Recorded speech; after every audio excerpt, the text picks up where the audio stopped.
The New York Liberty are 8-0 to start the season, and the campaign to run it back is looking strong. Can they hold on?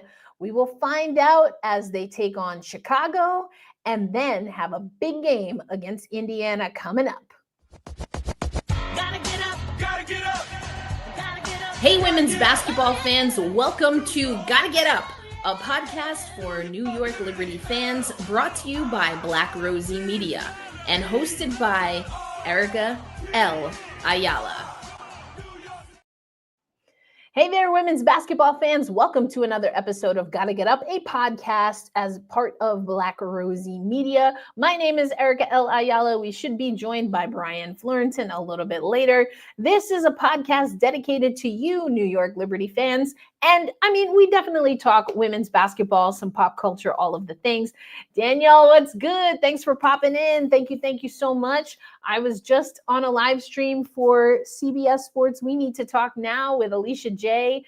And we had a great conversation over there. Some of the things that we talked about over there, we're going to bring over here. Good evening, Aloysius. Ghost, you're always hating on Brian, man, but good to see you in the chat once again. Saw you over in the We Need to Talk Now chat.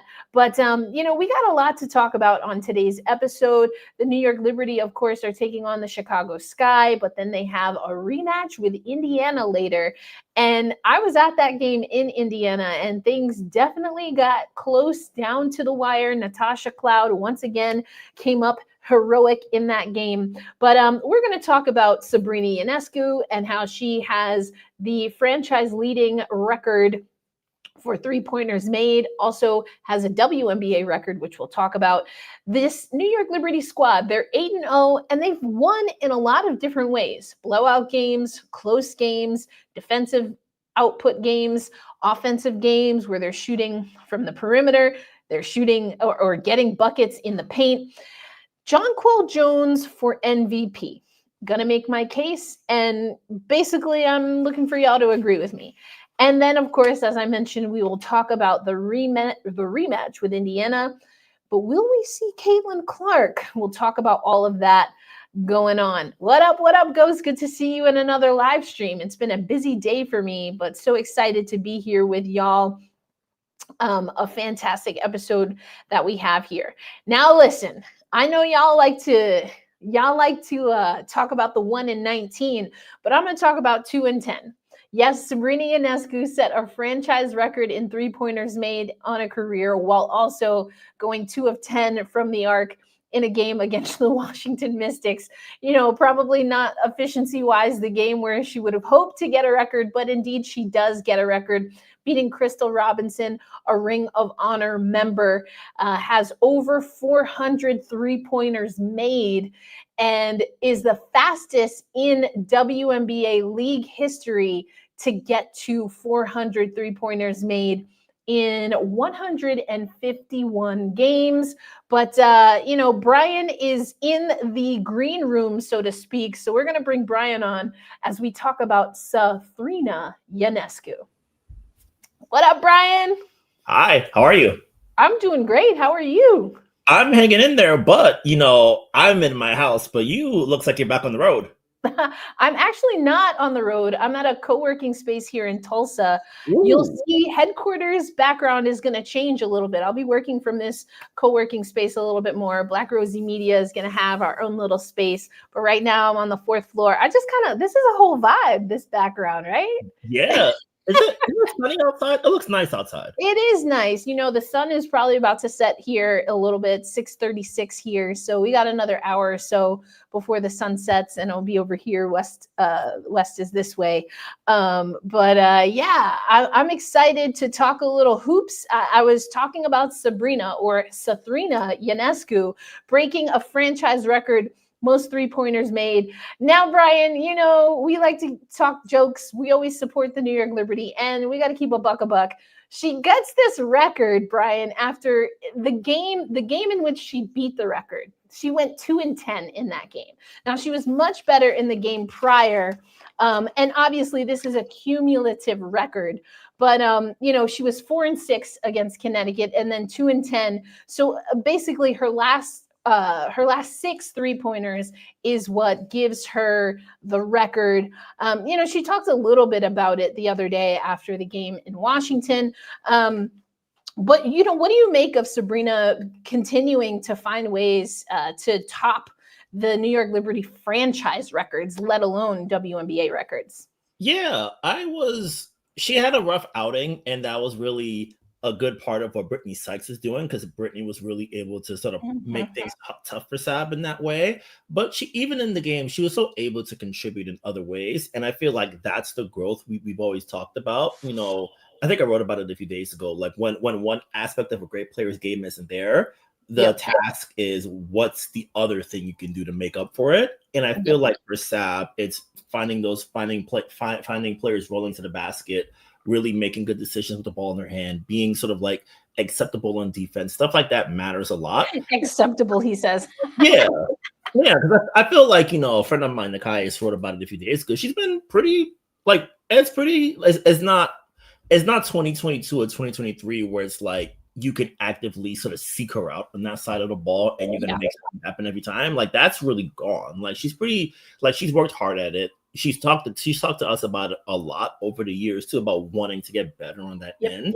And I think really the next step for stardom is really being able to be a positive on both sides of the ball and not be actively taking away as she may have been a previous season. So I think even within the 2 for 10, like she was really helping active on defense, really trying to get on the boards, things like that.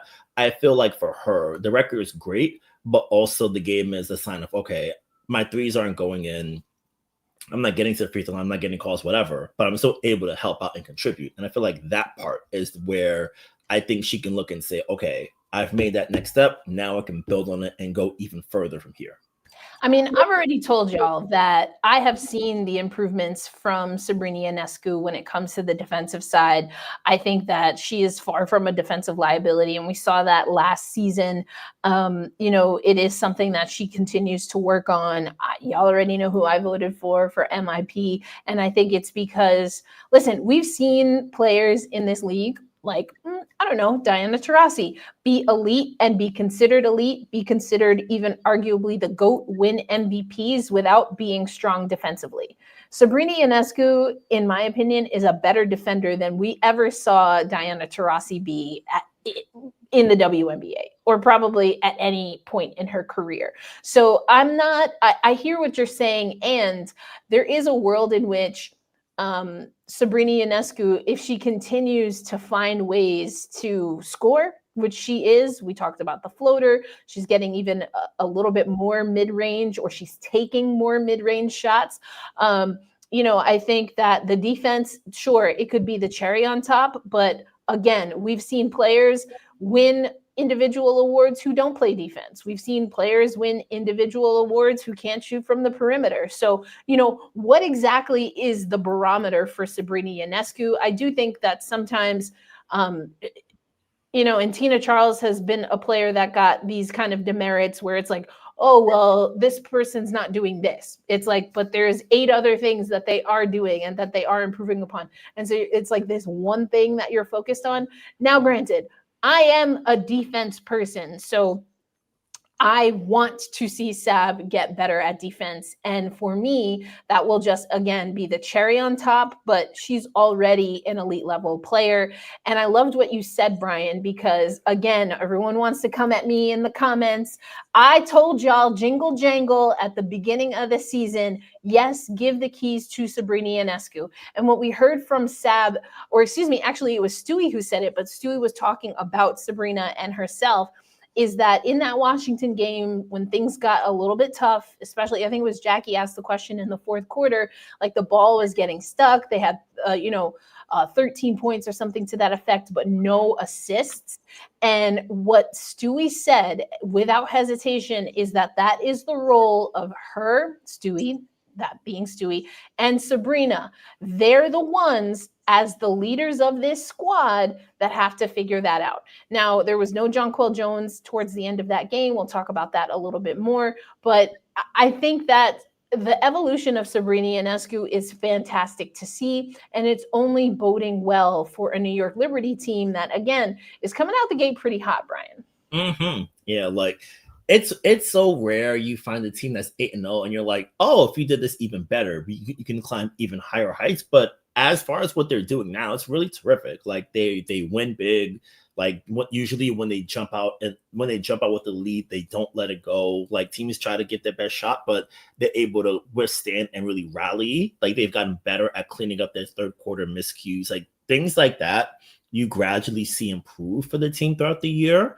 And I think the deeper we go and the more connected they become, because they're already rock solid now. And then with more repetitions, road trip coming up on the West Coast pretty soon, that's going to be another good test. There's going to be so many good opportunities for the team to sort of sharpen the details up even more. And then when the postseason time comes, and if everything goes according to plan, they'll be either the 1 seed or just behind it at number 2. You really have the good foundation lined up where you want it to be, and then you can just sort of like really take off from there. Yeah, absolutely. Damian, there is not an award for most improved player defensively. So I'm not sure. I guess you can. Like, is there, I guess now to think about it, is there like do they send like parameters for like the voting for like particular things? Absolutely not, which is so annoying.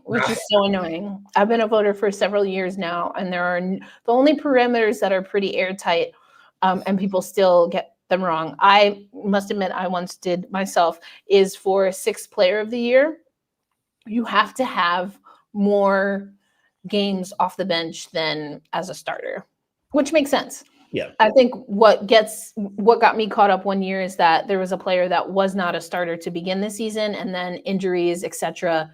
Then, it ended up that they had more games as a starter, and I was like, oh yeah, okay, but in my opinion, that person still would have made a good candidate because they obviously were the next player up, literally, because they became a starter in the middle of the season. But yeah, the parameters are whatever the title is, and that's about it. So yeah. So anyway, but I like Amir's comment here. Steph has added something every offseason, and that's what I'm saying. For me, again, MIP is too much of a proxy. And I think that if you're going to say someone is most improved, you have to be able to, articulate what that looks like. And for so many people, the easiest stat to look at is what people are doing offensively to look at most improved. Yes, Damian, I am saying it. I said it all last year, and I'm saying it again. If you look at a player that's most improved comparative to what her offerings have been, Sabrina Ionescu, like Amir's comment says right here, like I've been saying for years, she adds something to her game. And the thing that she adds in the offseason has a direct impact on how her team, aka the New York Liberty, is playing. So for me, as a voter, that constitutes someone who should absolutely be in the conversation of most improved player. I mean, I feel like I've explained this a bunch of times. If y'all disagree with me, that's fine. Literally no one else who's a voter in the WNBA voted the way I did.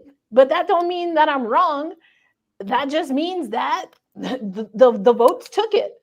And that's cool. I don't have nothing against who won. I'm just saying I said what I said. Yeah. And another thing is, not all of the votes that we have do we get to rank. Like, this is my top choice, this is my second choice, this is my third choice. It's really MVP, and I feel like there's another one I'm forgetting. But there's you don't get to rank everything. So if I only get to pick one name, I said what I said. Like, it is my podcast, so I can do what I want. And what I want to do is move on. Because I feel like I've litigated this a lot. But yeah, Sabrina is an improved player and is one of the most improved players comparative to the field. Period. But again, I think being able to find ways to win, that to me, Brian, is the motto of this squad this year. And that's the differentiator, even from last season. I remember very clearly, I guess it would have been game 1 of the finals. And I had to hop on the mic, and Chris Williamson was like, Erica, like, what did you see? And one of the first things that I said is, there's a saying in sports, you play to win or you play not to lose. More often than not, the Liberty played not to lose in the last handful of seasons. Yeah. This season, I see them coming out the gate playing to win. And I do think that's given them the edge that they've needed, Brian, to get the wins in some of these close contests, like Indiana, like when things got a little funky against Golden State or even Washington. Yeah, I think, especially for each of those games, in the Indiana one, Golden State 2, and Washington 2, they lost somebody in between. Like for Indiana, they lost Leia, they didn't have Niara. That's very For true. Golden State 2, they didn't have John Quell for the whole game. And then Washington 2, they lost JJ midstream. So I think within that, there's also the resilience piece that matters. That's going to come into play even more. Whereas, okay, we lost our everything forward against an elite perimeter team in Indiana. We lose our center against a really scrappy team with a lot to prove in Golden State. That was coming off a really tough loss the night before. And then in DC, you lose your center midway against a really good, not really good, excuse me, but like a team that's trying to get somewhere with a really promising young big and Kiki Iriafen. Being able to win each of those contests and be able to deliver down the stretch really sort of gives the team more confidence in what they're doing. It makes it so that way you never feel like you're out of the game. And even in Indiana one, JJ told us, like, she was like, my first half effort was unacceptable. And I was getting in my head a little bit. But then in the second half, I'm like, okay, let me lock in. And then what does she do in that fourth quarter? Outscores Indiana by herself. So you really are able to see this team press different buttons and win in different ways. It really gives them confidence and room to sort of like really push themselves more against those elite teams. So when they see Minnesota down the line, whenever that may be, when they go up to Seattle like pretty soon, that's going to be a challenge for them. It's like, okay, we may not have one aspect of our game working, but we can do these other things and still win because we've done it before. And I think for Sandy, I was just thinking about it before coming in. There's no perfect game for this team until the clinching game of a championship. Then is the perfect game. Everything else there's still room to get better. And Sandy, Olaf, Sonia Roman, Zach O'Brien, the whole coaching staff, they're always working to sort of figure out how to get the team better, how to fine tune some things, how to sort of like sharpen out some details. So there's no complacency with this group. And I think that part matters a lot because naturally, work is work, and there's going to be those natural lulls in it where it's like, okay, I can take my foot off the gas. We don't really have that here, as far as I've observed from being around the team and being at games and watching from home. There really isn't that sort of like take your foot off the gas pedal, so to speak, with this team very, very frequently. And that part's really going to matter a lot because teams are coming for you. Like everyone's going to give you your best effort. You are in the biggest market, so people are going to be tuned into your games. Like it's a great opportunity for everyone on the other side to really measure where they are, make themselves really popular and bigger in that way because you're going up against a great team. And when you have a great game against a great team, it gives you as a player more confidence to know that, okay, I was able to go shot for shot with Brianna Stewart. I was able to really make things hard on Sabrina Ionescu tonight. That gives me confidence against somebody else. So you're going to get that every night. And the fact that this team has been able to really withstand all of those challenges each game, I think really speaks to their dedication, their sort of like sense of principles, and like not panicking when games get tight late. That's exactly it. There is no panic, not really, from what we've seen so far. And you made an excellent point early on there, Brian, in that we've seen them navigate real-time injuries, the absence of Niara Sabali, and really hunker down here. So, I mean, that's exciting. And yes, Damian, we absolutely know that the New York Liberty are not the only undefeated team. As a matter of fact, they don't have the most wins in this season, but that's coming up a little bit later. not just in this episode, but in the season. We can't talk about Minnesota and New York because we don't get that game until late in the season. Wait, we might. Well, that's right. Okay, explain yourself, Brian, because you're right. We might. Okay, so right now in the annual Kathy Cup or the Commissioner's Cup in the official parlance, Minnesota is undefeated at, I think it's 3-0 in Cup play. New York is at 2-0. So if New York wins out and Minnesota likely wins out, the game would be held. They'll meet for the Commissioner's Cup final. I think the date is July 1st, if I'm not mistaken. But where it will be held is fully dependent on the margins of victory. If both teams are undefeated, like last year, I think New York got it because their point differential was so much better. So if New York continues to sort of like handle their business in the ways that they have, and Minnesota does, winning the way that they won against Connecticut is really going to set them up if they handle their business elsewhere to host the Cup game this year.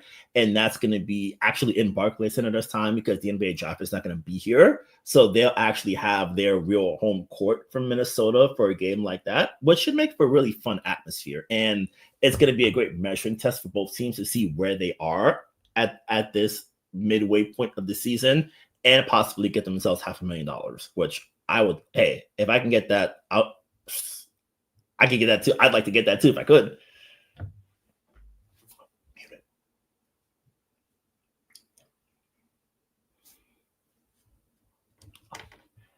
Erica, muted.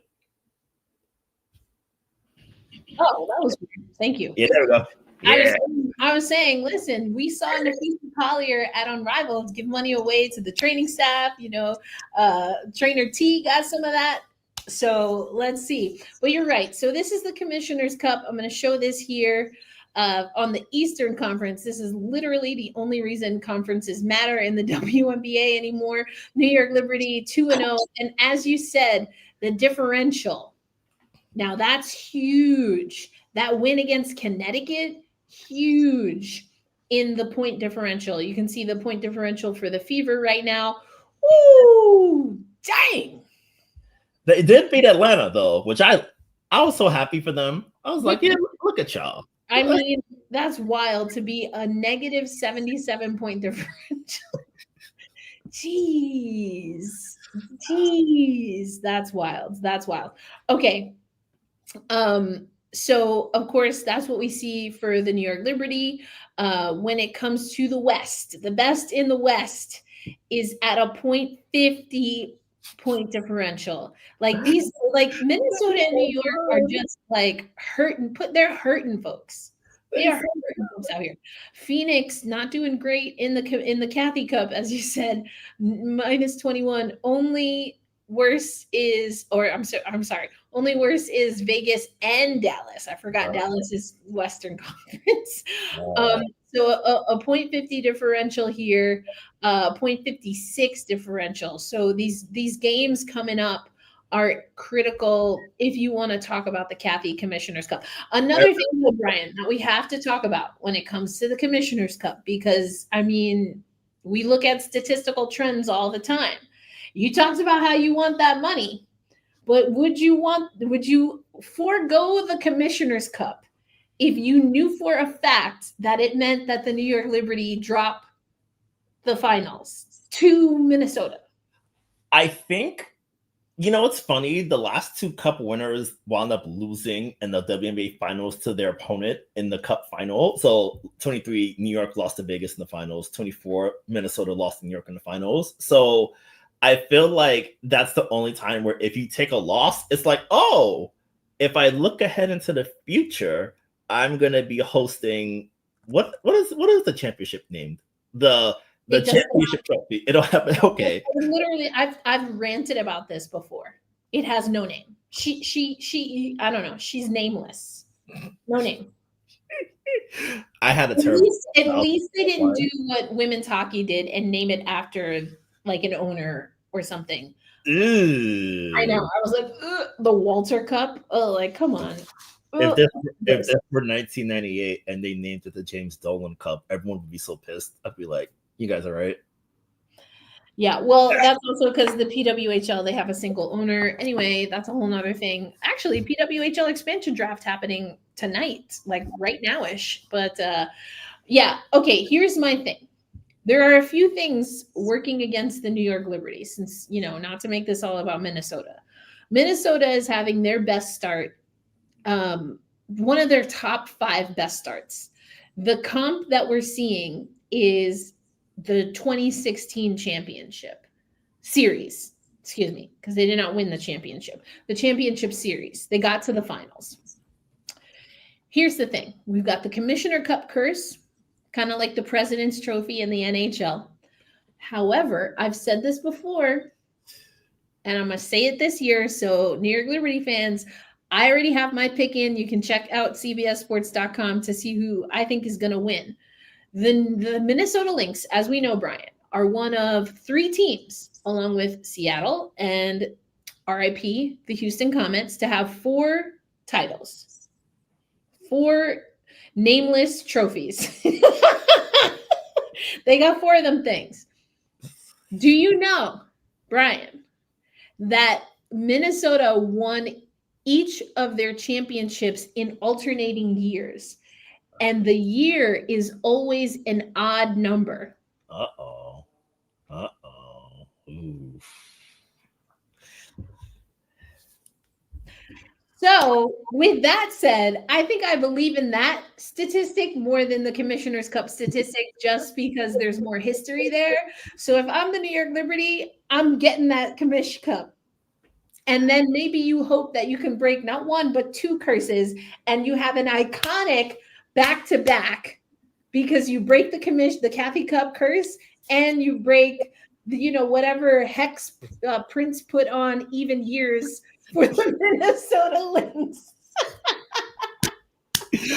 I will say I had a thought as you were looking at the point differentials for the Cup standings so far.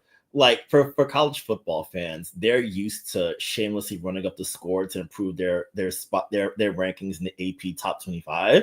I imagine if both teams are undefeated and in their last game, like they're up, like each team's up like 20 something in the fourth quarter, but the margin is like right here. You're gonna be running all your special plays to score and try to get that margin up a little bit higher so you can have the game in your building.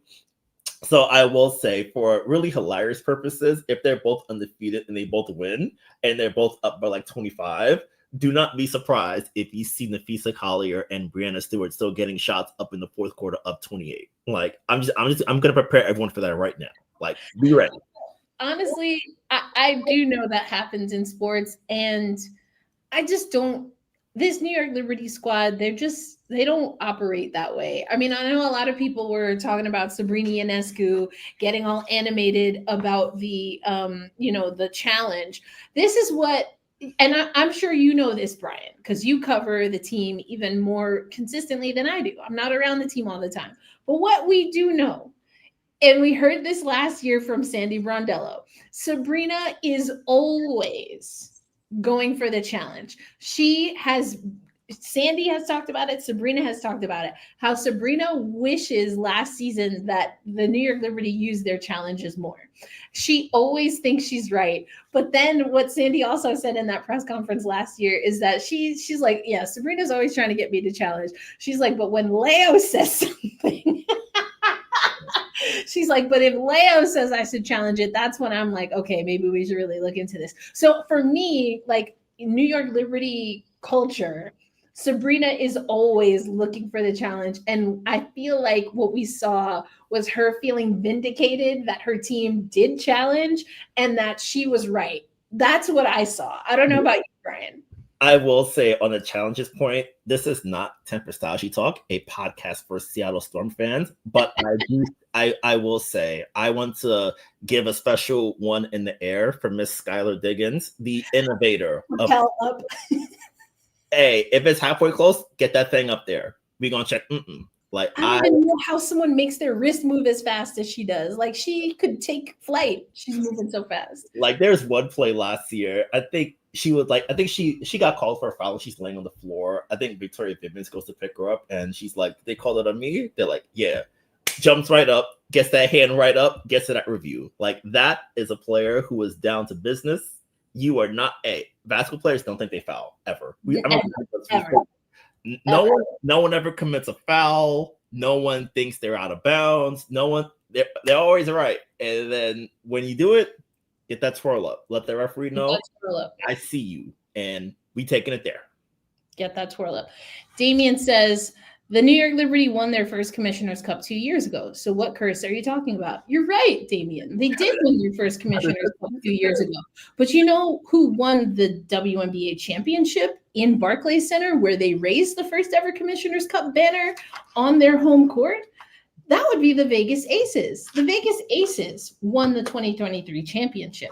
And if you look at it, anyone who's been in the Commissioner's Cup final wins the Commissioner's Cup final and also makes it to the WNBA final, which is a very high percentage. I actually think it's 100%, right, Brian? We always see the Commissioner Cup winner in the WNBA finals of that same year. But what we never see, Damien, is the Commissioner's Cup championship winner win a WNBA championship in the same year.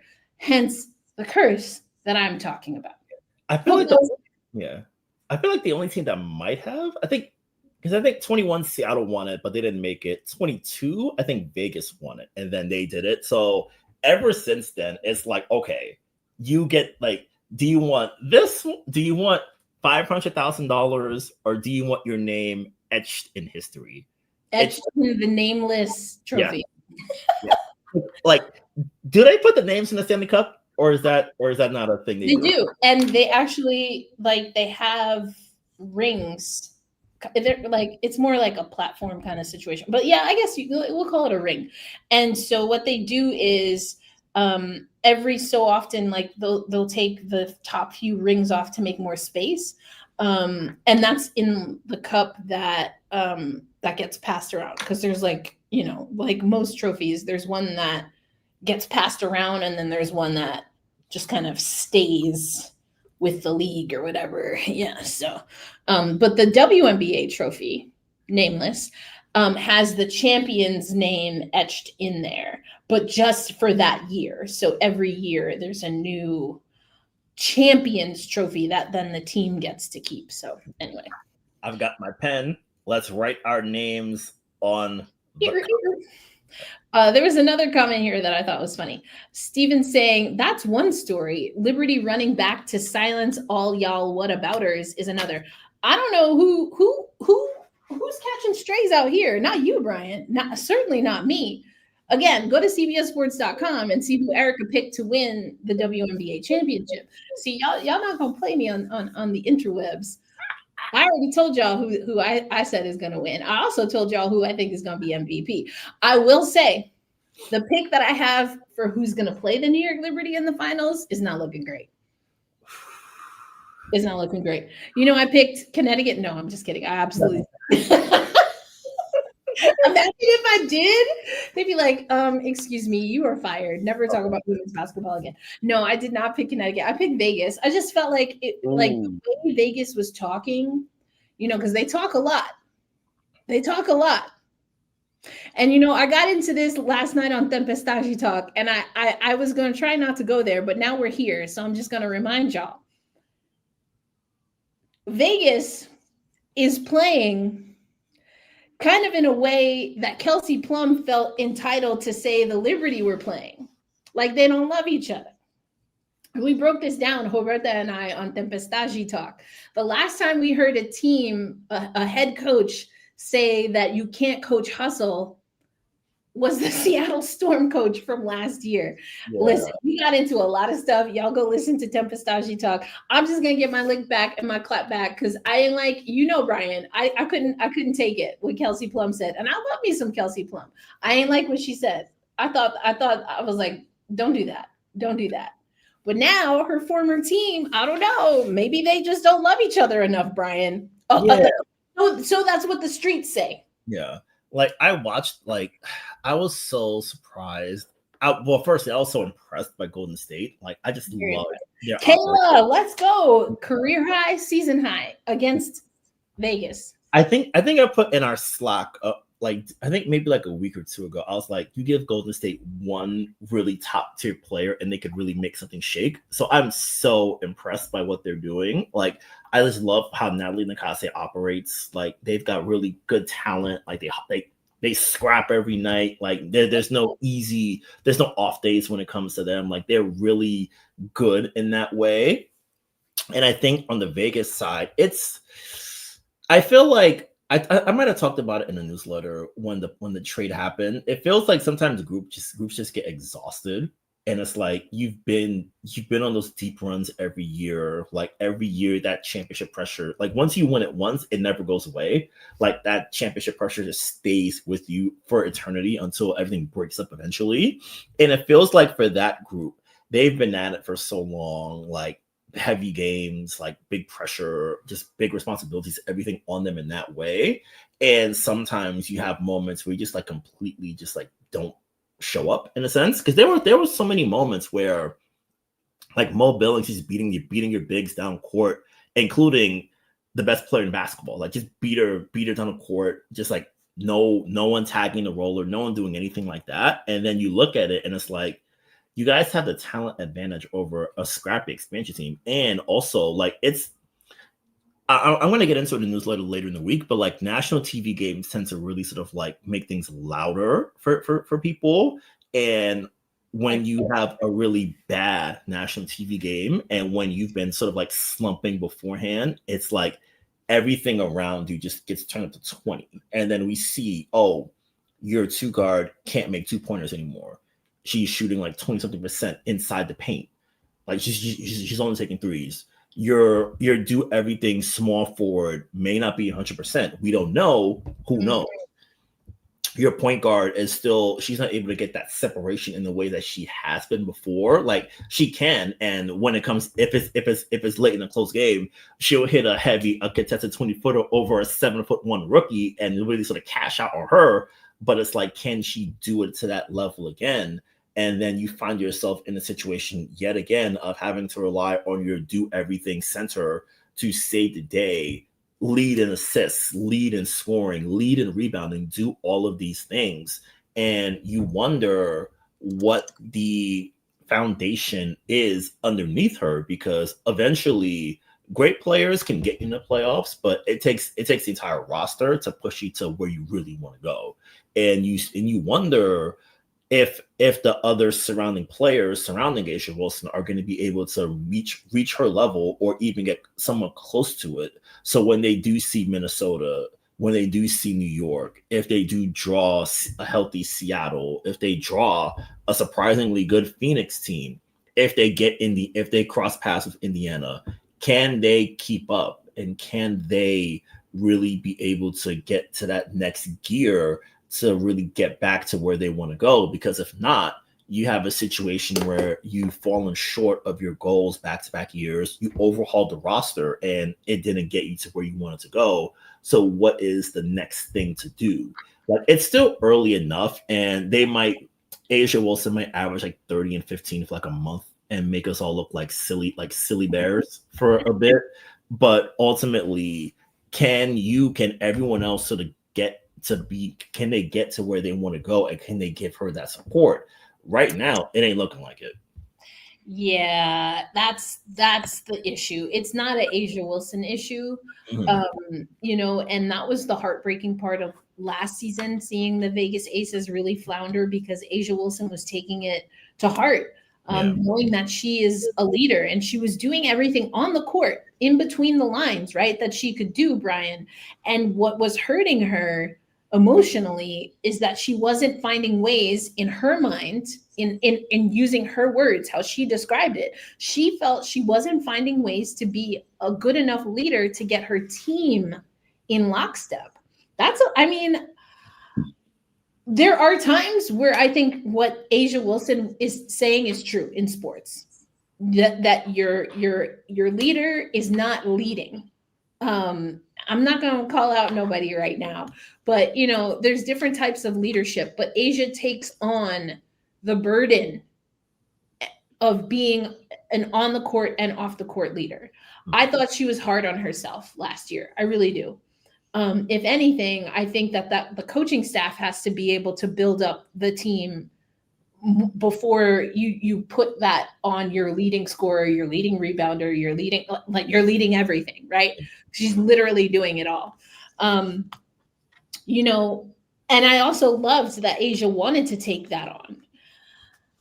But it is on Becky Hammon and her staff to, and even maybe more explicitly, we saw that the Aces moved on from a general manager, right, in Natalie Williams. So, I just think that what's going on in Vegas, all eyes are on Asia, and if the team wants to be successful, that has to come, in my opinion, from the front office and the coaching staff to support and put, literally in this case, aces in places around Asia Wilson to be supportive. So, we kind of went off book here, but we'll consider that our shoot around / halftime, where we talk a little bit outside of just the New York Liberty. I got to come to this because I sniff out a hater in the comments here. Only way Liberty are unbeaten is because they've bought off the refs to be helping them to win. Is that 4 exclamation mark? I want to make sure I get 1, 2, 3, 4 exclamation marks. All caps. That is not the way to win. Can I stay on that for a little bit? Please, because I was just going to stare into the camera. Okay. I want to say that piece comes from the Indiana game, where a lot of people thought that Clark got fouled at the end. I didn't. The refs didn't. The replay didn't. Yeah. Not the replay didn't. Yeah. Like, that didn't happen. And I think for people who are focusing, I guess harping is too strong of a word, but like people who are so locked in on that game, we talked about it earlier. Like, JJ outscored them by herself. Like, she in part held Aaliyah Boston to 1 of 7 shooting from the field in that fourth quarter. Like, Natasha Cloud had Caitlin Clark scouted out at the end and knew when she went left, the shot was going up. So I think for people who are like, oh, they get the help from the refs, this and this and this, I'm like, nah, not really. Like, it comes from preparation, it comes from determination, and it comes really from having stars who can get that game up to that next level. Like, that's the part that's the part that separates the good teams from the great teams and the great teams from the tier 1 teams. Like, even the game like yesterday, for example, Dallas hung around with Minnesota for a while, and then what happens? Oh, it's fee time. Let's make it happen. Oh, Kayla McBride's back in the court. Wide open threes. Got it. Like, being able to separate from teams is so meaningful. And I think we run into a bit of a trap where we think everyone's like a free throw merchant. Everyone's just getting help from the referees. Everything is, they're trying to push these teams because they want to do marketing, things like that. And I think falling into that trap takes away from the basketball of it all, because it's like, this New York team locked in. Like, for much of that game, they made things really tough on Caitlin Clark. We found that she was injured after. Who knows if that affected her? Yeah. We didn't know in real time, so we can't say for sure. But New York did a darn good job on her. And what New York has, a lot of rangy defenders, a lot of switchable bigs. They can do these things really well, and they know how to really sort of like maximize and take advantage of matchups. So you're not gonna, I think, in the rush to be like, it's just free throws, it's just free throws. Not quite. Like, no, not really. Like, is it free throws when Leo's beating someone backdoor? Is it free throws when Tosh is jumping passing lanes? Like, was it free throws on Thursday? Last Thursday against Washington, where Izzy steals the ball at half court, gets a breakaway layup, and one really sort of like gives enough separation from there. Like, if you like, you can go that way, but when you do like, it's like you make the initial statement, but then when I ask the follow-up questions, like, it sort of falls apart. So I'm like, here's question one, and then question two, and then question three. I'm like, I don't know about that, Oos. I don't think so. Yeah, we have a comment here. This whole ref thing is getting tired. I believe the Liberty have a chip on their shoulder this season because of the chatter about how they won the chip. I think that's real. I think that could be very real. And maybe, I don't recall in the time I've been around the team, Brian, anyone explicitly asking that, nor the Liberty, alluding to that. But I know I felt some kind of way. I've been feeling some kind of way. I saw earlier in the chat Damien talking about, Minnesota wants their revenge. Okay, like I said it. Like, okay, if that's what you need, go for it. Do you, boo boo? And I will say also, like, Minnesota's really tough, but New York ain't backing up. Like, they're not. It's hey, this team is really they looking to come get us out of here. Great.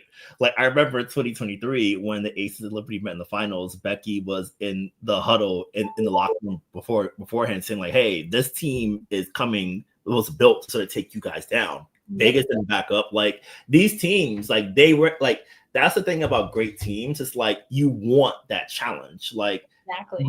you get the excitement from going up against like a true super peer in that way. Like, you want that, and you want to see that. You want to be like, oh yeah, you guys are really good. We're really good. We're really good too. Let's get it on. Like, that's the fun of it, and that's the beauty of it. And I think for players and coaches, it's like, all right, I want to see you. Like, Cheryl can bring her people from New Jersey. Come on down to Brooklyn. We can make it happen. It's gonna be fun. I want it. So there we go. Yeah. I think that what we see, when we see, whenever that may be, Minnesota versus New York, it's going to be a game of chess for sure. And I'm excited. I'm excited to see who wins. I'm excited to see what's deployed because both of these teams have been hella quiet. And the one thing I will say about the league schedule is that in some ways I kind of like that they haven't played each other yet, because now it's not like, as much as I do want to talk about it, each team is independently they're cooking. You know what I'm saying? They're not worried about what's happening in the other kitchen, and they don't have to be, at least not up front. So I think that's really interesting. We're going to get into a lot of other things. There's so many. I can't prove or disprove what somebody else thinks. I can't do that, Damien. But good luck. You try, and then you let me know. I just am saying, if that's what they want to call it, cool. I'm not calling it that. But do whatever you do. Sure. I don't know. Like, I don't know. Were we talking about the Liberty want revenge? Now that's a little bit of a different. Let's keep it real. Oh, they were pissed. They were pissed. I mean, they were pissed, but could the Liberty have literally called it revenge when they got their behind smoked in the finals by the Aces on their home court? Yeah. You can call that revenge. Like, you can call it they're salty. Yeah. But is it revenge? Yeah. Like the Liberty couldn't have called it revenge. You could call it like a bunch of other things, but revenge, like y'all kind of wet the bed. Like, what happened? That, like, for me, that, like, I don't remember us, Brian, talking about the Liberty want their revenge. They had to prove it. They had to prove it to be on the court with Vegas. It was about proving it. It wasn't about avenging or getting revenge. Like, prove that you belong here, and they did. Yeah, I guess would we call that more payback than revenge? Where it's like, oh yeah, boy, I love that. I love that my brain is fully gone into the etymology of sports phrases that I've been thinking about this phrases, right? I mean, I guess I also don't see it as revenge because, similarly to what we were talking about Indiana, like, you can be mad about the call or the lack of calls or the fact that Nafisa Collier, every time she touches the ball, it's a jump ball, regardless of if her arm is around someone's neck or not. I mean, whatever, cool. Like, for me, who are they taking revenge on? The Liberty? Yeah. Or if it's a revenge, if it's a revenge tour for Minnesota, I want to know how many petitions, how many grievances they have to the officials. Like, to me, that's the way they get revenge. Because if they feel they were robbed, then take your revenge out on the officials. Talk to the judge, not me. That's it. Yeah. Hate the game, not the player. We got a lot more to talk about, but first, coming up, I want to talk about Ally Bank. Ally Bank is definitely something that we use here at Black Rosie Media. It's also now, if y'all didn't know, the official bank of the WNBA. And I'll tell y'all, like, I first started really keeping an eye on Ally Bank because of the ways that they were investing in women's sports. They have committed to have a 50-50 investment in men's and women's sports by 2027. As of last year, they had already achieved a 45-55 split, exceeding initial expectations and prioritizing women's sports even more. Ally Bank is proving what many of us have known for some time, that investing in women's sports is good business. I love Ally Bank because you can actually have spending buckets, and Paige Buckets Beckers actually had a great campaign with Ally Bank for the launch of the Ally with WNBA, talking about savings banks or savings buckets, excuse me, because, you know, her nickname is Buckets. And, you know, it's just a great way that Ally continues to invest in women's sports. So if you want to join Black Rosie Media and banking with a purpose, use our referral link that I will place in the chat, and we will also be in the show notes for everything we need, for everything we want, for everything we do. You need to make sure you have a good ally, and Ally Bank is certainly a good ally to have. We're all better with an ally. And speaking of being an allyship, happy Pride Month, everyone. We hope y'all are having a good time, celebrating love is love. We love it. I mean, we know the WNBA has some great allies that like to celebrate with their teammates. Asia Wilson, who we talked a lot about on the podcast, with her "Yay, you're gay" cake and things of that nature. But you know, I want to get into, Brian, a few other things here. This has been something that has come up a few times on CBS Sports, and we're not even going to make it a question. We're just going to say all the reasons why Jonquel Jones is not only the most consistent, aka the best player on the New York Liberty, but she should be in conversation for MVP. State your case to the group. Sure. I think that for Jonquel, her MVP case centers on the fact that she really sort of like anchors the Liberty in ways that are so meaningful and valuable. Like, even dating back to when she first came in 2023, she wasn't healthy to start, and you saw the struggles that the team had as a result. As she got progressively healthier, you saw the team really sort of take off. She saved them on multiple occasions, and then when they lost in the championship round, they lost in part because they couldn't get her the ball.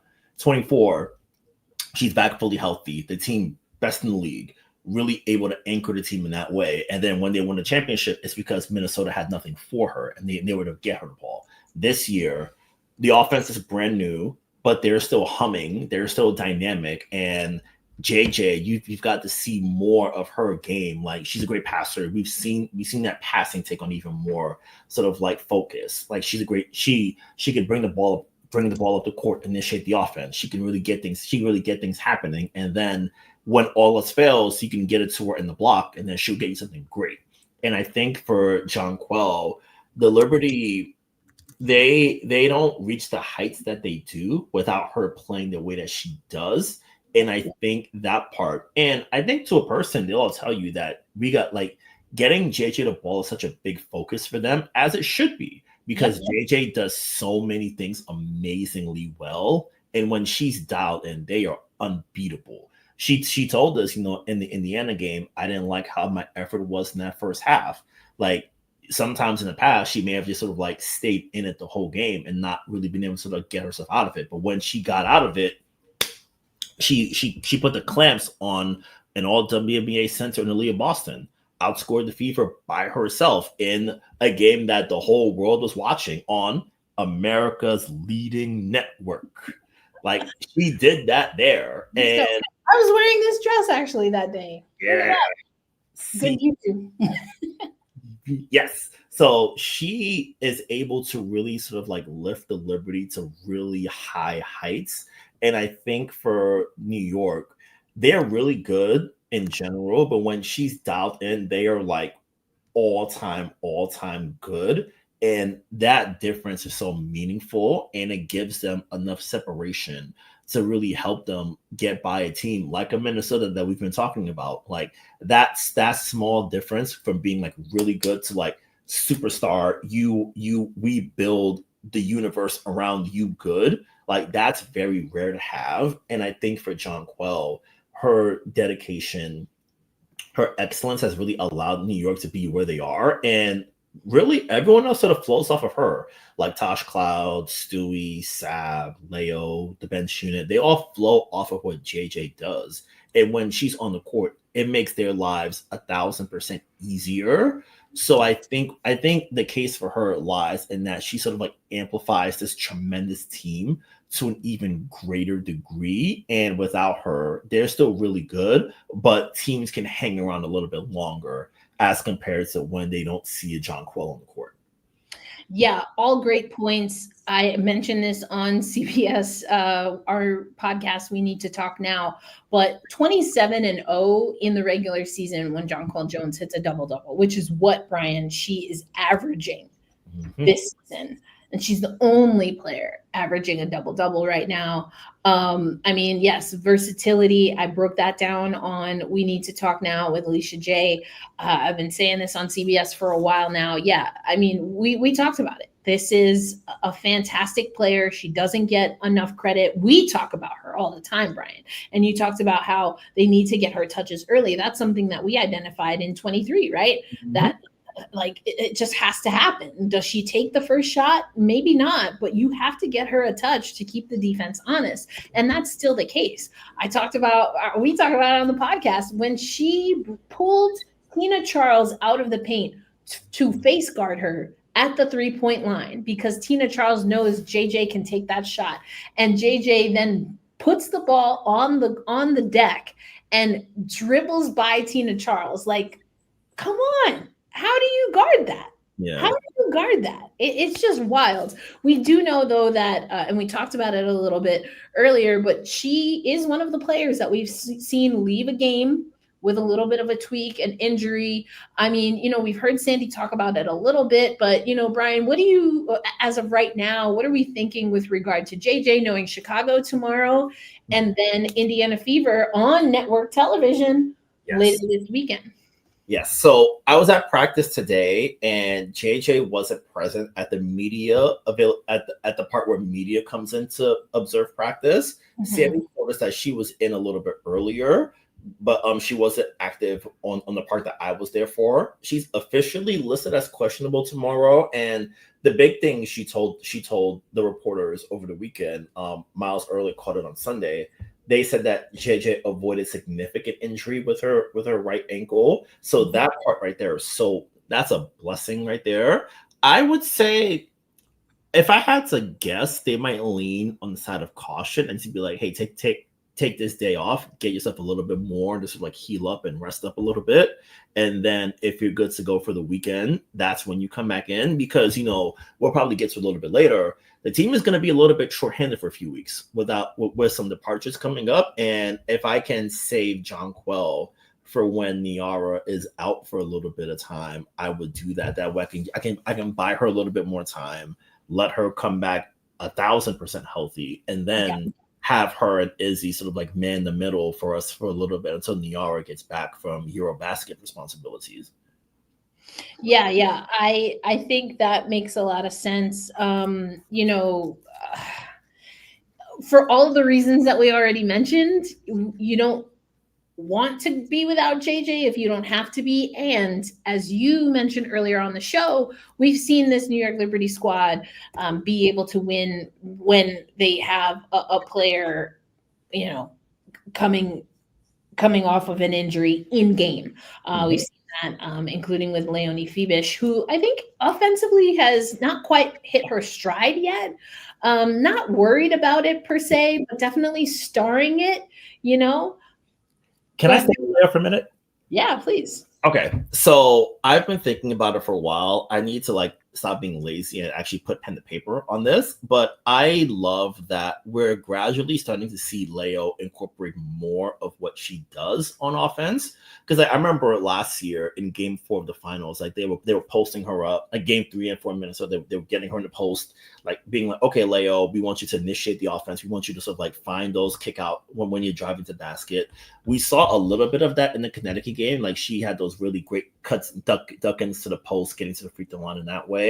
So I think for Leo, just sort of like watching her and watching the team really be like, oh wow, you do so many things amazingly well. Here's the basketball more often. We'll let you cook a little bit. Like that part is like it's a fun subplot of the season for me. And I'm really like I bother Leia with stuff all the time. I'm like, oh, you're really good in the post. Like this, you should see, like, yeah, I do a lot. I can really sort of like showcase my game. So like watching her add more and more, and then watching the team sort of like style more opportunities for her, getting her those duck-ins in the post, running post-ups for her on occasion, really looking for her. And sometimes, as JJ told us in the post game a few days ago, like they want her to be more aggressive. So it's a situation where Leo, when she has it, they know she's going to make a good decision. So just be like, you have a permanent green light. You can work it how you want to, and we'll be okay. Like that part is so exciting. And for a young player, really sort of like coming into their own in the United States context, like Leo's a baller. Like before I ever heard of her, she was putting in work all over the world.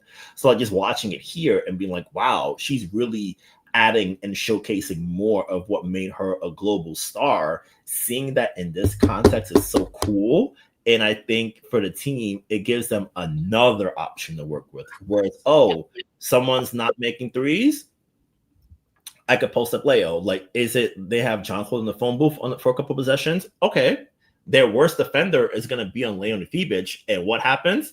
Give the ball to Leonie Fibic. Something good's going to happen. Easy. So, yeah. It makes like that part makes an already amazing team just even more of a pain in the butt to deal with as an opponent. So I feel for the coaching staff, seeing Leo continue to sort of like showcase what she brings to the table in full makes their lives so much more fun. Remind me, Brian. So we know Niara is definitely going to play with Germany. Do we have an update on Leo? As far as we know, I think she is going, but there's sort of like discussion as to when she goes.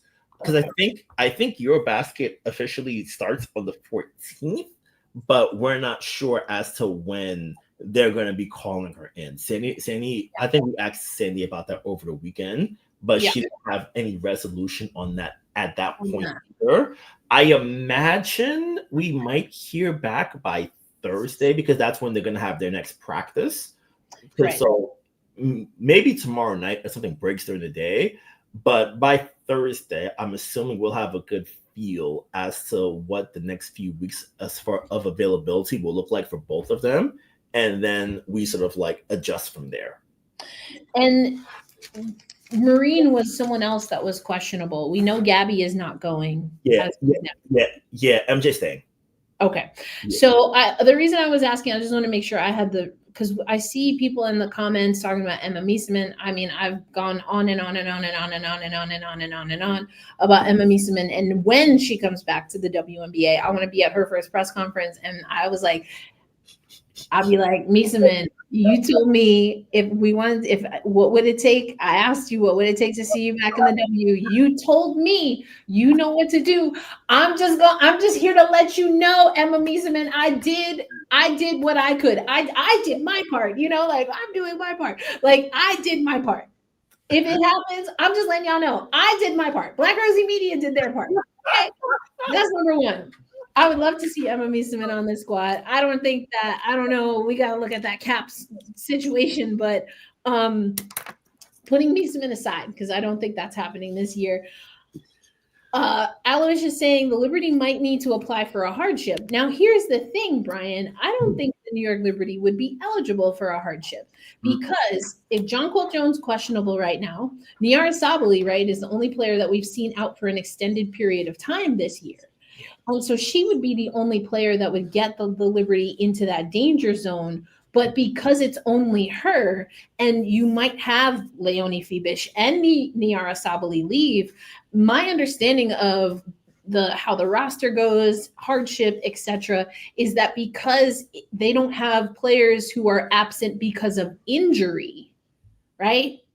And I don't know if personal might fall under that. I have to look into that. But my understanding, Brian, is that unless the New York Liberty start dropping players due to injury, they're not eligible for hardship. Yeah, I think as I understand it, you've got to be down at least 3 people to be eligible to sort of like not to sort of like enter the hardship category. So theoretically, let's say Leo and Niara are gone, but JJ's back. That leaves 10 players. So I don't think they would be eligible at that point because they're not down 3 players due to injury, absence, whatever. So they would not fall into that. If JJ were out for like 2 weeks, for example, possibly, but I think the player has to be at least 3 games to qualify for that. So it's a lot of like complications that come into play, which also means this is CBA negotiation talk. We have a lot to uncover by the time July comes, because that is the deadline that the Players Association wants for getting this deal done. Yes. And it is, as someone who is personally about to get into labor negotiations at my day job pretty soon, deadlines are going to be tight. And I do not have a couple $1 billion at stake here, I would say. A lot of money. And we know that Satsu Sapali calling out Kathy by her first name is never not funny to me. She did it in Paris. She's doing it in Phoenix, and I think it's hilarious. But you know what? This is not a podcast for Phoenix Mercury fans, so we'll have to wait to read about it in the newsletter. Yes. Yes. That, boy, you just gave me a great idea. I also have something for the folks in Slack a little bit later. I was at practice, and there's a really tremendous, I got some really great sound. I'm going to post it for you folks there, and then you guys can really sort of see what the conversation was like regarding that. It was really good, and I think everyone will like it. Okay, I'm looking forward to it. Make sure you join our Slack community if you're not already there. All right, we are going to move on because as much as we are hoping we get to talk about a Minnesota-New York Liberty rivalry sooner rather than later, aka through the Kathy Cup, unofficially called the Kathy Cup, maybe just here, who knows. We have to talk about this game against Indiana coming up. Mentioned it a few times. As of right now, you mentioned Jonquel Jones questionable against Chicago for tomorrow. We also know, though, that Caitlin Clark will not play in Atlanta. And this is now officially 1 game beyond the original window of her quad injury. So, Brian, how does this series change? Let's just go with the diabolical scenario where both Jonquel Jones and Caitlin Clark are not available for their respective teams. Okay, so assuming both the big guns are out, I think New York still has the heavy advantage over Indiana because I think you subtract best players on each team. New York has the next best couple. Sab and Stewie, I think, are better players than Boston and Mitchell. And I think for Indiana, the problem that they've had is that they've really been trying to sort of figure out how to really sort of like find offense in some ways. There are games where you're like, they don't feel organized. They feel a little bit disjointed. That's been fixed recently thanks to Ari McDonald. But if a player like Cunningham comes back, for example, Ari, I think, leaves as a result due to that hardship we were just talking about. So for Indiana, figuring out how to really sort of like make the best use of their roster is really challenging for them because they got the big names, but all of it is sort of predicated on having your engine at point guard run the show. it's like it's almost like it's like to a lesser degree, it's what would happen if we took Alyssa Thomas off the 23 off the 2023 Connecticut Sun and we're like, okay, do your best. yeah, hey guys, make it work. It's really hard to like replace the center of the universe in that way, in the way that Clark is for Indiana. And I think we've also seen, Erica, you wrote about it for America's leading network, that DeWanna Bonner has been struggling to really sort of find her way in this offense. Like that's been a big challenge for her. Lexi Hall has been excellent as far as what she does. She's been tremendous. And I think she's going to be a player to really sort of like watch with this team and really sort of like be part of that core going forward. But I think for Indiana, it's the, how do we sort of like get out? How do we get out in transition the way we want to without Caitlin Clark being there? That's a comment that the one before that, I'll have to save that for offline, but only for people I know, because that's complication there. Listen, I saw it. I was like, I'm not in New York anymore, but I mean, I have comments. You know how I feel. Anyway. Yeah. So I will say, not to make this about Tammany Hall. This is not a podcast for New York City mayoral candidate fans. This is a podcast for New York Liberty fans, but I will get back to that. B-roll, I feel you. We'll talk about that and some. That's all right. We hold space. You know, New York Liberty fans are in. This is something that impacts y'all. So yeah. So I would say for Indiana, they have to sort of figure out how to get out and run the way they want to without Caitlin Clark if she's out again. Because Sid, for as good as she is, like she's not play 32 minutes a night and really get us running in that way. So it's really challenging for her to sort of like do that. And I think for New York, if John Quella's out, Niara is back. So they have a big that's a great rim runner, someone that can get out and really sort of like handle switches on the perimeter, do things really well. And I think also with Phoebich and Cloud on the same front court, with Beck Gardner getting more and more minutes, I would say it's important to note. So you have 3+ defenders who can sort of like chase Kelsey Mitchell around and make things really hard for her. And I think that the key, I think we talk about it a lot. The key to sort of like going up against a great scorer is almost like in baseball where you don't throw the same pitch over and over, because the great hitter is going to time you out eventually. Like if you have this great fastball in the corner and you go to it every time, eventually they're going to time it, and then that thing is going over the wall. So for a player like a Kelsey Mitchell, it's okay, I have Tosh Cloud guarding her. Switch it up to Leonie Phoebich with her length. Beck Gardner, who can navigate screens really well, do things really well. Throwing those different looks at her, and with Natasha Howard and DeWanna Bonner not really being really good three-point shooters right now, you can have Brianna Stewart flying all over the court, providing help defense, really making things difficult in that way. So I think New York has so many good options to test and push against Indiana. I would say for the Fever, this would be a big measuring stick game for them. Like they split against Atlanta earlier. Like they beat, what did they beat last? I think they beat some. I think they beat. I forgot who they beat last week, but they won a game last week. It's like, okay, you're 2-0 in the Commissioner's Cup rankings, but you lost the game to this team earlier. You're chasing this team in specific. Like you've built this roster to combat New York. Can you, even without your best player, be close enough to really make it work? And I think for them, it's a situation where you don't want to. You don't want to have a repeat of the Connecticut game where you force 11 Tina Charles turnovers but somehow still lose in your own building. Like you don't want that to happen again. So they're going to be motivated. They're going to really try to push to make sure that they get things right in the ways that they want to. And I think for New York, being able to withstand that challenge is going to be so meaningful. And also doing it in front of the House of Mouse makes it extra fun. Good old Mickey Mouse is going to be in the house on Saturday afternoon. Yes. The mouse watches, and the mouse wants great basketball again for their network. Yes, of course they do. Of course they do. I think I saw the comment. I posted it a few times. But what Aloysius is saying here, Caitlin Clark, if she's not as close to 100% as they want, then it makes sense to sit against Atlanta. Yep. Because again, the House of Mouse, aka it's an ABC game, that she's a gamer. Caitlin Clark is a gamer. She wants the big time, and it might be a writer in her contract that she has to play in these games. If bippity boppity boo Kathy Engelbert might have snuck that in her rookie contract, but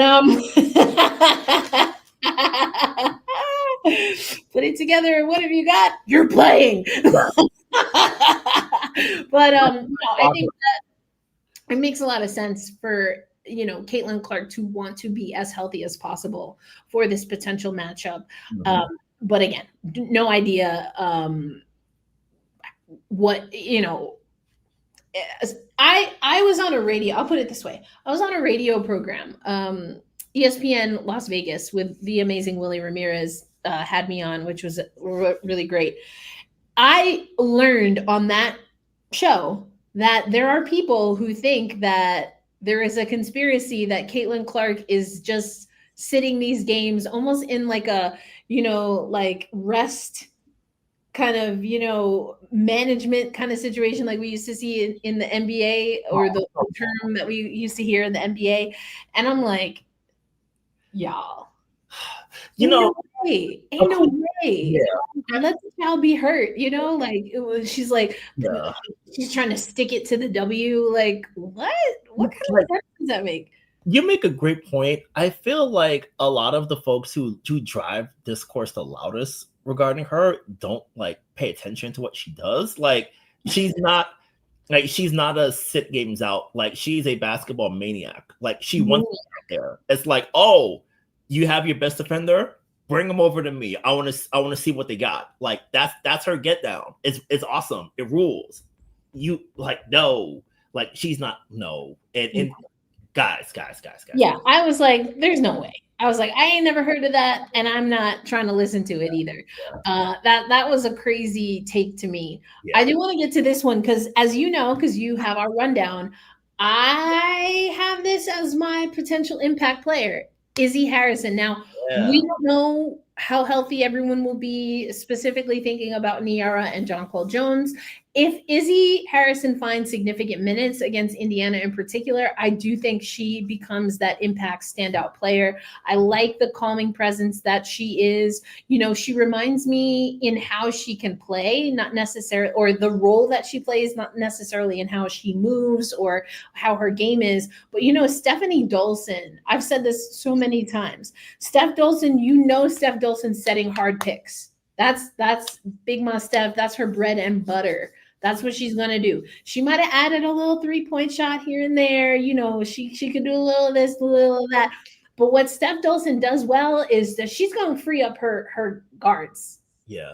At the top of the key. She's going to find a way. Yeah. And Izzy does what she does very well. She can collect, regather, help her guards get free. I think she's great at rebounding. She can push the pace a little bit. She does all of those things very, very well.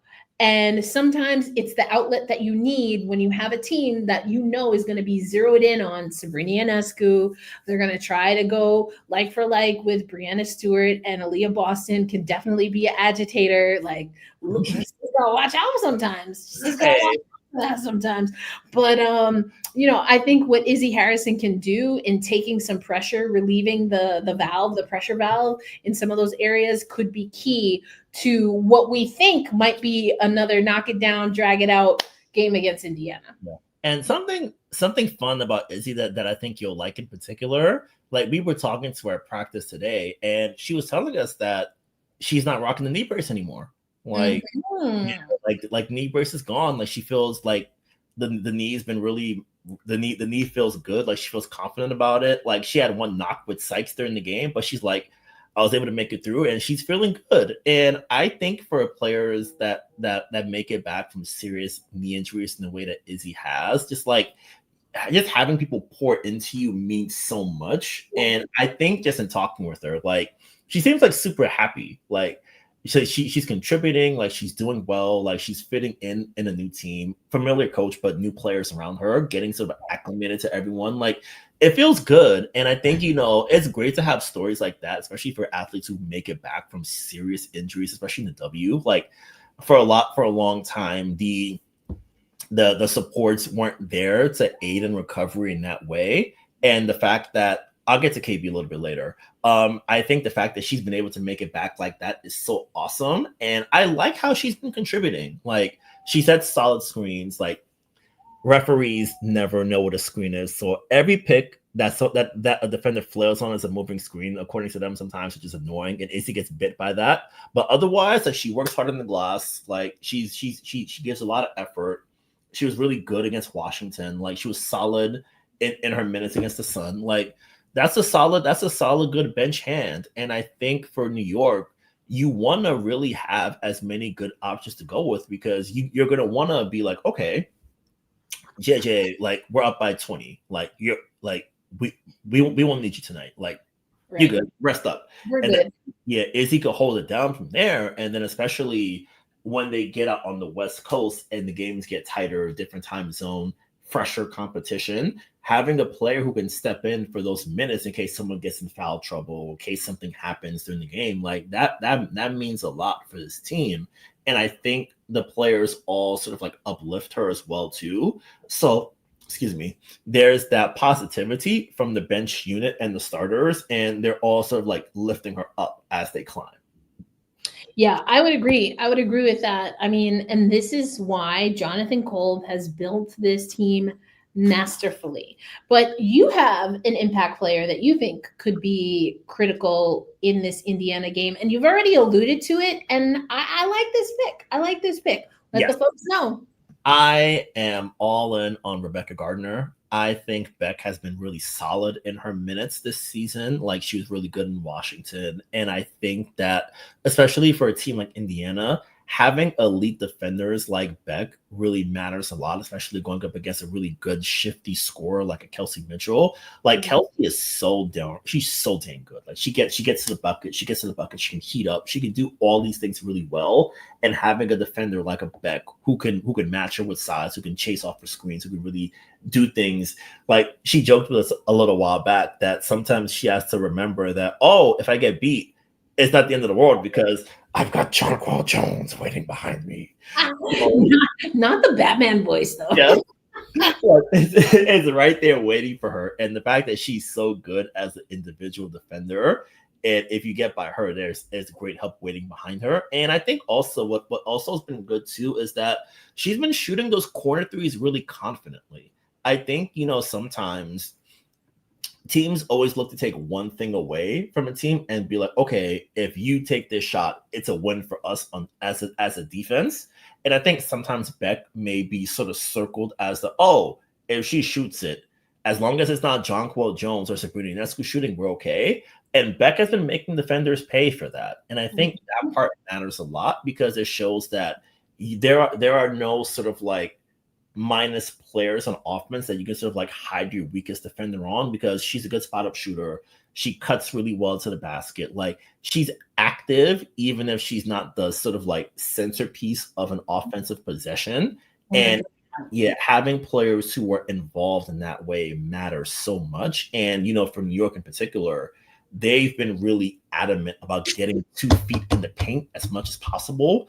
Like those paint touches open up so many great things for this team, and having another player who can drive to the basket, who can finish in traffic, who can do those things well, and is unselfish enough to kick out to the corner when defenders sort of collapse in to stop those layups at the rim. Having a player like that, a heady veteran player like that, it sort of like serves as a perfect connector for this team and makes it so that way you're always in good shape. Yeah.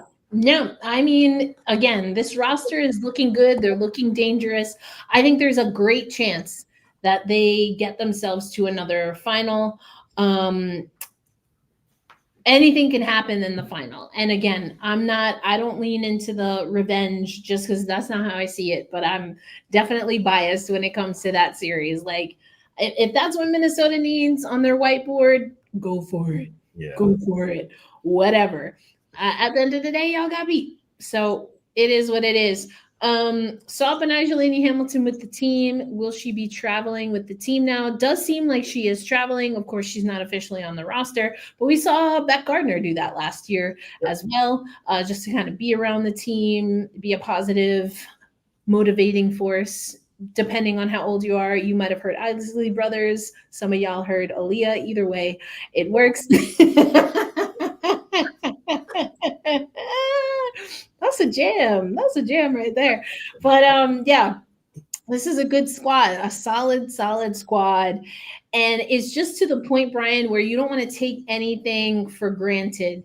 So you just got to play the games out, because again, that series against Minnesota could have gone either way. It really could have. There were bad calls, there were missed calls, there were calls that people thought were bad and missed that actually weren't, but people are in their feelings. That's sports. Yeah. That's the finals. Yeah. You know, you've got MVPs missing free throws and, you know, bench players getting critical steals in overtime. Leo just pulling up at the 3-point line to just put the dagger in it all. You know, like there was a lot. It's drama. And that's why you just take it one game at a time. That's what I want to see this New York Liberty squad do. I think every game we learn more about this squad. Every game they learn more about themselves, and they find ways to win that they didn't have last year. They didn't have wins in multiple ways last year.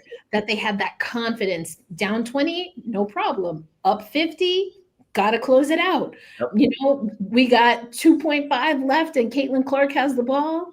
Get a steal. Yeah. That builds confidence. It builds muscle memory. And that's what this team is doing. They're building muscle memory. Do we know if they're going to win the Commissioner's Cup? Absolutely not. Do we know if they're going to get to the finals, let alone win the finals? Of course we don't. It's looking good, but they got to play the games out. This is a league that is too good. There's so much chance. So we're just going to enjoy the ride, and we will be here to talk all about it on Gotta Get Up, a podcast for New York Liberty fans. Damien, I see your comment. I think I kind of got it all in there. I don't know. You seem stuck on this payback and revenge. Those are your words, not mine. Just because you use those words doesn't mean I have to. So I hope you get that. So if you want to call it payback, cool. Big Payback, another great song. Yes. I'm just going to do like rhythm review. We're going to call this the rhythm review track. You know, I'm not using those terms. I don't have to. There are so many words in the English language that I choose to use. And sometimes I use Portuguese and Spanish. I'm not calling it payback. I'm not calling it revenge. I'm calling this season the New York Liberty need to do everything they can to win as many games in as many ways as possible and stay healthy. That's what I'm calling it. So you can call it whatever you want. Yeah. And you boo, but if you keep asking me the same question, I'm gonna give you the same answer. I don't know. I don't know what you want. I don't know what you want from me. We're gonna come back next week after the Mickey Mouse game. Yeah. We would definitely talk about that. And yeah, Commish Cup, Kathy Cup points are on the line for sure. So it's gonna be a good one. Brian, let us know where we can find you. Yes, I am on social media at BusyXB. I've got some video from practice posted on the Local W YouTube channel. I'm going to be on site for the game tomorrow night. The Liberty are doing something with the WNBA as part of the new Line 'em Up initiative. I'm going to be on site for that this week, and I will be around as always, so y'all know where to find me. I love it. Hold on. Let me get back to there she is. Okay. I love it. And for me, of course, I am your head Black Rosie in charge. So you can find me and my thinking thoughts on most Black Rosie media channels. We do have some folks like Jordan Dabney helping a little bit with that. So that's amazing. But you can also find me at eLindsay on Instagram. And if you want to get back at that mayoral candidacy and run, or what's happening in LA, or a certain climate activist that was removed from her boat close to Gaza, all of those things, then you should definitely follow me on Instagram at elindsay08. Anyway, for Brian Fleurantin, my name is Erica L. Ayala. This is Gotta Get Up, a podcast for New York Liberty fans. We will catch you next Monday live right here on YouTube.